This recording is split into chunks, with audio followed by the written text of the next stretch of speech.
Eu penso que o máis representativo que temos é os plurales, non facemos NS, por exemplo, camións, facemos oís, non? Camióis, pantalois, macarrois. Como estamos limitando con León, pois metemos moitísimos castellanismos na fala, sobre todo relacionadas cos oficios, eu esas xa as perdín.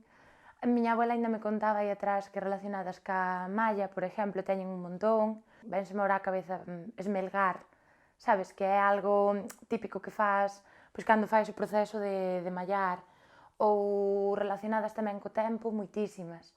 Pois poñerse ao estiño, é como poñerse por baixo para cando teis auga, o sea, cando ven a auga, pois taparte. Despois hai moitísimos insultos diferentes que eu non escuitei en ningún outro lado. Pois, por exemplo, ser unha tarasca, non? Que é que basicamente non vales para nada e todo o que faz ao revés. Esta gustame moito e é ser un potín, que é, sobre todo é ser un home, non? Que é ser moi pequenín, un home moi pequerrecho, sabes? Que non dabas medrado para nada.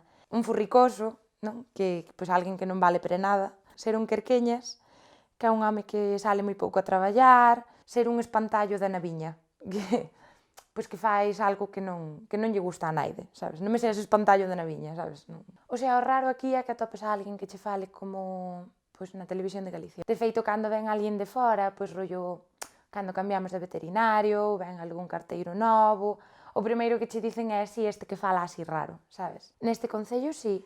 Xa cando te vas a concellos limítrofes, ao mellor xa máis en Becerreá, pois xa empezan a aparecer casos aislados, non? De xente que fala castellano, pero aínda en Becerreá conocemos, por exemplo, a xente que fala castellano por ese motivo. Si, no cole, por exemplo, todos os nenos falan gallego, canto máis hacia Cervantes, moitísimo máis, e en Becerreá no instituto todo o mundo fala gallego, todo.